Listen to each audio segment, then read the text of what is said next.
আল কোরআনের পথ, এই পথই আসল পথ। আল হাদিসের পথ, এই পথই আসল পথ। অন্য পথে অন্য মতে নেই যে রহমত। إن الحمد لله والصلاة والسلام على رسول الله أما بعد فأعوذ بالله من الشيطان الرجيم بسم الله الرحمن الرحيم ومن يبتغ غير الإسلام دينا فلن يقبل منه وهو في الآخرة من الخاسرين وقال النبي صلى الله عليه وسلم إن أشد الناس عذابا عند الله يوم القيامة المصورون أو كما قال عليه الصلاة والسلام সম্মানিত উপস্থিতি, আজকে আমরা আলোচনা করব কিভাবে ঈমান ভেঙে যায়। আজকে আমরা আলোচনা করব কিভাবে ঈমান ভেঙে যায়।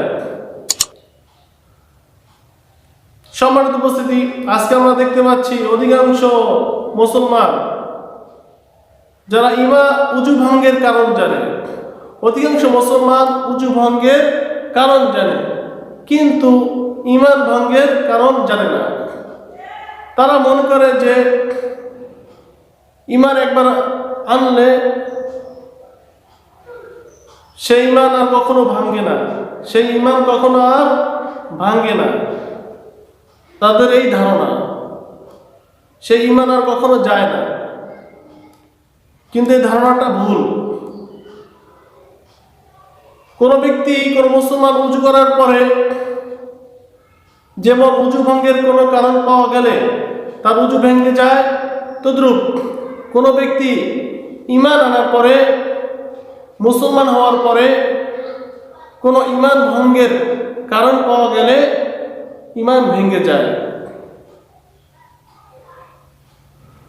তো এই সম্পর্কে আল্লাহ তাআলা পবিত্র কোরআনে ইরশাদ করেন, ইয়া আইয়ুহাল্লাযীনা আমানু লা তাত্তাখিযুল ইয়াহুদা ওয়ান নাসারা আউলিয়া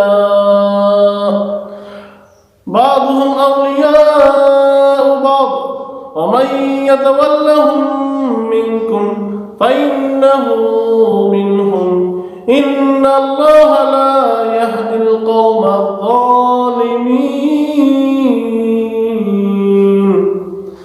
আল্লাহ তাআলা বলেন, ইয়া আইয়ুহাল্লাযীনা আমানু, হে ঈমানদারগণ, লা তাত্তাখিযুল ইয়াহুদা ওয়ান নাসারা আউলিয়া, তোমরা ইহুদি খ্রিস্টানদেরকে বন্ধু হিসেবে গ্রহণ করো না। তোমরা ইহুদি খ্রিস্টানদেরকে বন্ধু হিসেবে গ্রহণ করো না। বা'দুহুম আউলিয়াউ বা'দ, তারা একে অপরের অভিভাবক। ইহুদি খ্রিস্টানরা তারা একে অপরের অভিভাবক, কাফের মুশরিকরা তারা একে অপরের বন্ধু, অভিভাবক। ওয়া মান ইয়াতাওয়াল্লাহুম মিনকুম, যে ব্যক্তি তোমাদের মধ্য থেকে তাদেরকে বন্ধুরূপে, বন্ধু হিসেবে গ্রহণ করবে, তাদেরকে অভিভাবক বানাবে, ফাইন্নাহু মিনহুম, নিশ্চয়ই সে তাদের অন্তর্ভুক্ত, নিশ্চয়ই সে তাদের অন্তর্ভুক্ত হবে।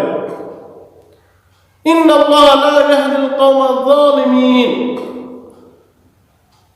নিশ্চয়ই আল্লাহ তাআলা জালেম সম্প্রদায়কে হিদায়াত দান করেন না।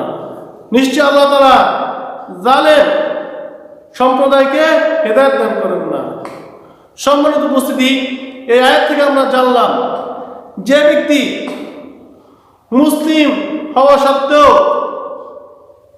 মুসলমান ঘরে জন্ম হওয়া সত্ত্বেও, ঈমান আনা সত্ত্বেও যে ব্যক্তি ইহুদি খ্রিস্টানদেরকে, কাফের মুশরিকদেরকে বন্ধু হিসেবে গ্রহণ করবে, সে তাদের অন্তর্ভুক্ত হবে, সে তাদের মধ্যে গণ্য হবে। অর্থাৎ সেও মুশরিক হয়ে যাবে, কাফের হয়ে যাবে, সেও ইহুদি হয়ে যাবে, খ্রিস্টান হয়ে যাবে। তো আজকে আমরা দেখতে পাচ্ছি যে অধিকাংশ মানুষ এইভাবে তারা ইহুদি খ্রিস্টানদেরকে পছন্দ করার কারণে, তাদেরকে অভিভাবক বানানোর কারণে তারা মুসলমানদেরকে বাদ দিয়ে, মুমিনদেরকে বাদ দিয়ে ইহুদি খ্রিস্টানদেরকে বন্ধু বানিয়েছে, ইহুদি খ্রিস্টানদের কথা মতো চলে, ইসলামের বিরোধিতা করে, মুশরিকদের পক্ষপাতিত্ব করে, মুশরিকদের গুণগান গায়, মুশরিকদেরকে বন্ধু বানিয়েছে। তো তাদের ঈমান চলে যাবে, তারা তাদের মধ্যে গণ্য হবে, সেও মুশরিক হয়ে যাবে। তো এই সম্পর্কে আল্লাহ তাআলা অন্য আয়াতে বলেন, ওয়া ইয়াবতাগি গায়রাল ইসলামি দীনান ফালা ইউকবালা মিনহু ওয়া হুয়া ফিল আখিরাতি মিনাল খাসিরিন। যে ব্যক্তি ইসলাম ব্যতীত অন্য কোনো ধর্ম, অন্য কোনো পথ, অন্য কোনো মত, অন্য কোনো আদর্শ খুঁজবে, তালাশ করবে, ফালা ইউকবালা মিনহু, আল্লাহ তাআলা ফালা ইউকবালা মিনহু, তার থেকে কোনো আমল কবুল করা হবে না, তার কোনো আমল গ্রহণযোগ্য হবে না, আল্লাহ তাআলা তার আমল কবুল করবেন না। ওয়া হুয়া ফিল আখিরাতি মিনাল খাসিরিন, এবং সে আখিরাতে ক্ষতিগ্রস্তদের অন্তর্ভুক্ত হবে, এবং সে আখিরাতে ক্ষতিগ্রস্তদের অন্তর্ভুক্ত হবে। সম্মানিত উপস্থিতি, আজকে আমরা দেখতে পাচ্ছি যে অধিকাংশ মুসলমান, তারা মুসলমান হওয়া সত্ত্বেও, ইসলামের ঘরে জন্ম হওয়া সত্ত্বেও, মুসলমানদের ঘরে জন্ম হওয়া সত্ত্বেও, তারা আজকে ইসলাম ব্যতীত অন্য ধর্মকে প্রাধান্য দেয়, অন্য মত, অন্য আদর্শকে তারা খুঁজে তালাশ করে এবং সেটাকে ভালোবাসে। তো যে ব্যক্তি ইসলামকে তুচ্ছ মনে করবে, ইসলামের আদর্শকে তুচ্ছ মনে করবে, রাসূলুল্লাহ সাল্লাল্লাহু আলাইহি সাল্লামের সুন্নতকে নিয়ে তুচ্ছ করবে, তুচ্ছ মনে করবে, কটূক্তি করবে, ইসলামের কোনো বিধানকে নিয়ে কটূক্তি করবে, তো সে সাথে সাথে মুশরিক হয়ে যাবে। এবং আল্লাহ তাআলা বলেন, ফালা ইউকবালা মিনহু, তার থেকে কোনো আমল কবুল করা হবে না, যদিও সে হাজী হয়, যদিও সে রোজাদার হয়, যদিও সে নামাজি হয়, তার কোনো আমল আল্লাহ তাআলা গ্রহণ করবেন না, তার কোনো আমল গ্রহণযোগ্য হবে না, এবং সে আখিরাতে ক্ষতিগ্রস্তদের অন্তর্ভুক্ত হবে। আজকে আমরা দেখতে পাচ্ছি যে অধিকাংশ মুসলমান তারা আজকে বুঝে না বুঝে ইসলামের বিরোধিতা করতেছে। তো এভাবেই তাদের ইসলাম চলে যাচ্ছে, এভাবেই তাদের ঈমান চলে যাচ্ছে, এভাবেই তাদের ঈমান চলে যাচ্ছে। যে ব্যক্তি আল্লাহ তাআলা যেটাকে হারাম করেছে সেটাকে হারাম না মানবে, যে ব্যক্তি আল্লাহ তাআলা যেটাকে হারাম করেছেন সেটাকে হারাম না মানবে, তো সাথে সাথে তার ঈমান চলে যাবে, সে মুশরিক হয়ে যাবে। যেমন আল্লাহ তাআলা মূর্তিকে হারাম করেছে, মূর্তি বানানো অবৈধ। আল্লাহ তাআলা বলে, ইয়া আইয়ুহাল্লাযীনা আমানু ইন্নামাল খামরু ওয়াল মাইসিরু ওয়াল আনসাবু ওয়াল আজলাম রিজসুম মিন আমালিশ শাইতান ফাজতানিবুহু লাআল্লাকুম তুফলিহুন।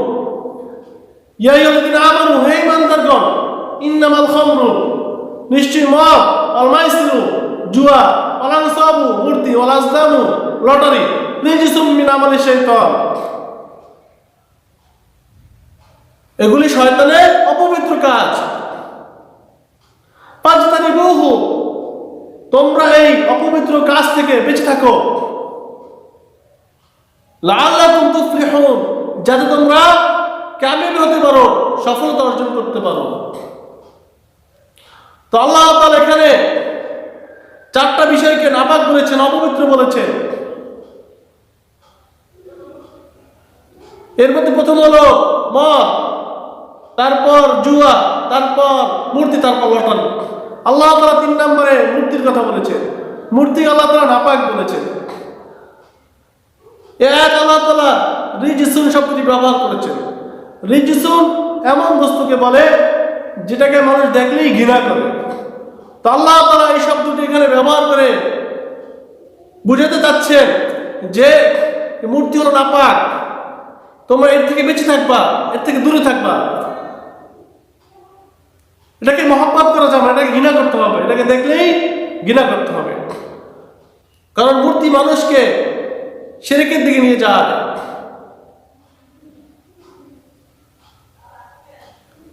তো আল্লাহ তাআলা মূর্তি বানানোকে হারাম করেছেন, মূর্তি আল্লাহ তাআলা অপবিত্র বলেছেন। তো আজকে যারা মূর্তিকে বলবে, মূর্তির পক্ষে কথা বলবে, মূর্তিকে মহব্বত করবে, হ্যাঁ, মূর্তির পক্ষ নিয়ে ইসলামের বিরোধিতা করবে, তো সাথে সাথে তার ঈমান চলে যাবে, সে মুশরিক হয়ে যাবে। যেমন আল্লাহ তাআলা বলেন, আহাল্লাল্লাহুল বাই'a ওয়া হাররামা রিবা। আহাল্লাল্লাহুল বাই'a, আল্লাহ তাআলা বলেন,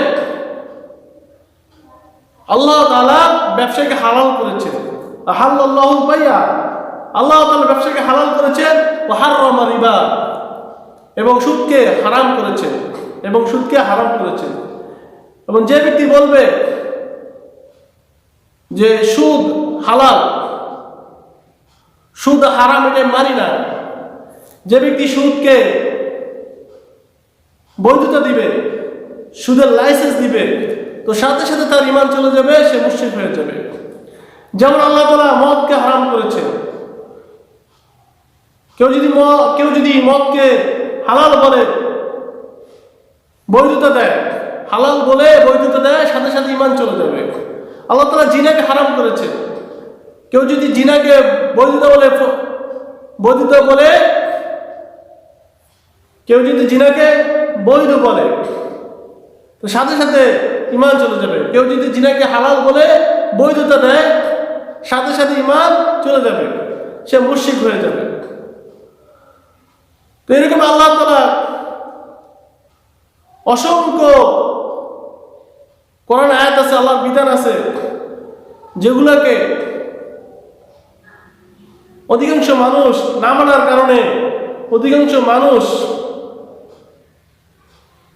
এই কোরআনের আয়াতের বিরোধিতা করার কারণে তাদের ঈমান চলে যাচ্ছে।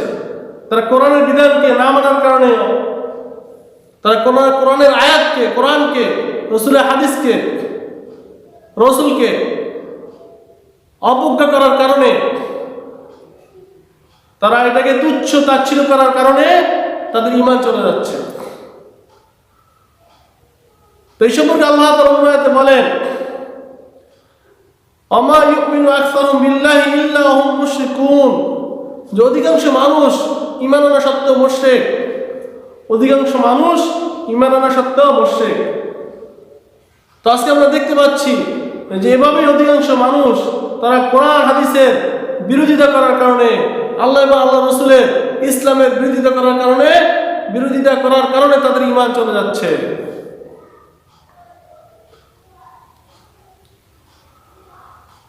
তো আল্লাহ তাআলা বলেছেন যে তোমরা মুসলমান না হইয়া মরিও না, তোমরা মুসলমান না হইয়া মরো না।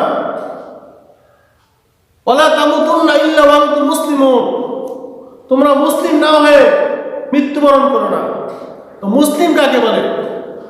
মুসলিম তো ওই ব্যক্তিকে বলে যে আল্লাহর বিধানের সামনে আত্মসমর্পণ করে, যে আল্লাহর বিধানের সামনে আত্মসমর্পণ করে, তাকেই বলে মুসলিম। যে ব্যক্তি আল্লাহর বিধানের আনুগত্য করে, তাকেই বলে মুসলিম। যে ব্যক্তি আল্লাহর আনুগত্য করে, রাসূলের আনুগত্য করে, কোরআন হাদিসের আনুগত্য করে, তাকে বলে মুসলিম।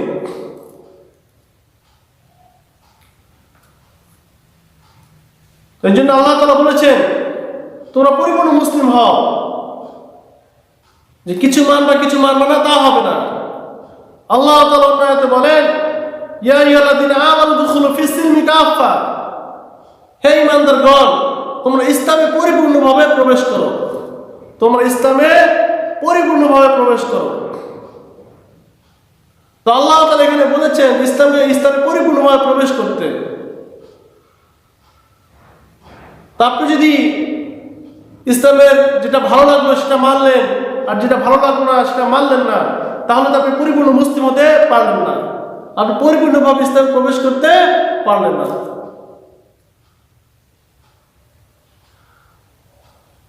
এই সম্পর্কে আল্লাহ তাআলা অন্য আয়াতে বলেন, আফাতুমিনুনা বিবাদিল কিতাবি ওয়া তাকফুরুনা বিবাদ।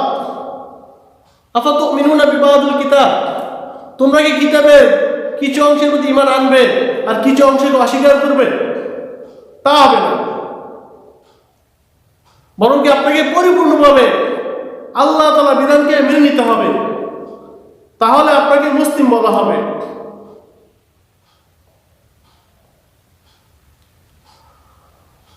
তো আজকে আমরা দেখতে পাচ্ছি যেখানেই কোরআনের হক কথা বলা হয়, কোরআনের কথা বলা হয়, হাদিসের কথা বলা হয়, তো সেখানেই যে মাহফিলকে বন্ধ করে দেওয়া হয়, হক কথা বললেই মাহফিলগুলোকে বন্ধ করে দেওয়া হচ্ছে, মুসলমানদের উপর নির্যাতন করা হচ্ছে। তো তো তো হক কথা বলতেই হবে, হক পথে চলতেই হবে। যে ইসলামের জন্য, আল্লাহর দ্বীনের জন্য,